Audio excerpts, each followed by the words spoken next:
Welcome back, guys. Here we are again working on Adrian's STi. Today we're hopefully gonna pull the motor. Taylor's gonna bring over a crane, or we're gonna go get a crane, I don't know.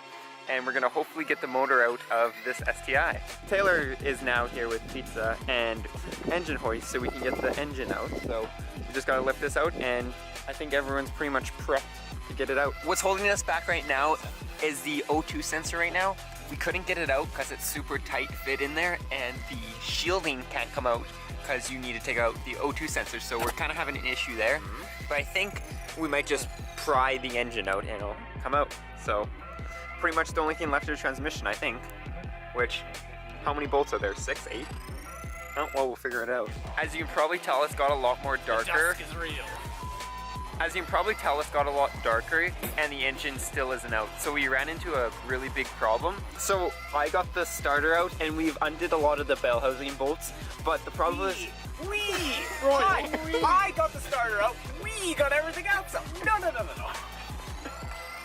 Anyways, Adrian's having issues with one of the ones that are kind of like beneath the turbo, and it's too small of a gap to get a deep socket in, and a small socket won't fit on it, and there's just not enough room, so we're kind of having issues with that. After that, it's pretty much just engine mounts and then lift the engine out. Also, the clutch, we're not sure if this is a pin type or, as I was reading, a ball type, which means you don't actually have to release the fork to get the clutch out of the transmission and get it all situated to remove the motor. Desperate times call for desperate measures. Adrian's standing on his engine block trying to get this single bolt out, and he might have enough leverage to get it out now. Leverage? What's that? Leverage. Can you get it? Did I? The final piece of the puzzle, the socket for the O2 sensor, because Adrian doesn't have one of these and his O2 sensor is in the way to remove it.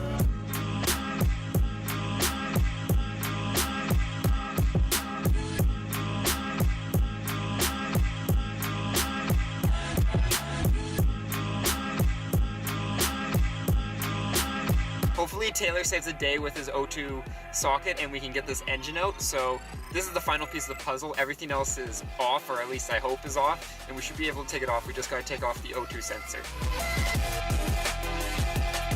We were all ready for it, and then Adrian, or someone pointed out that we're out of fluid and we couldn't lift it up.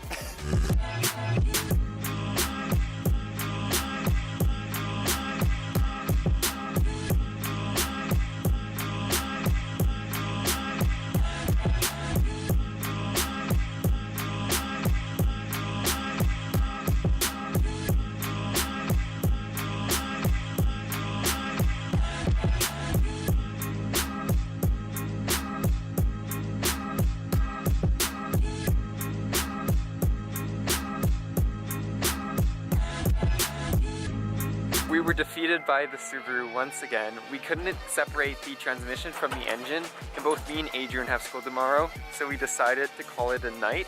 So you guys won't be seeing the engine out of the car for another week, unfortunately. As I mentioned before, we had to quit. It was around 11:30, and me and Adrian both have school tomorrow, so we couldn't work at it all night.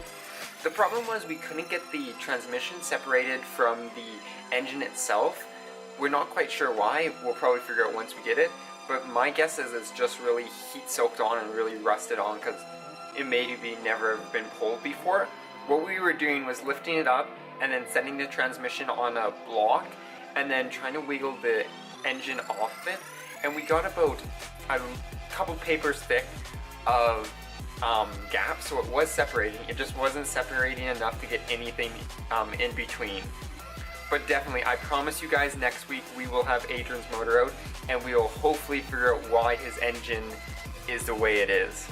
Since we have a little gap here, I want you guys to guess in the comment section below why and what do you think led to the failure of Adrian's engine. So you guys seen the video in last week's video of the noise it was making, so you guys can reference that even.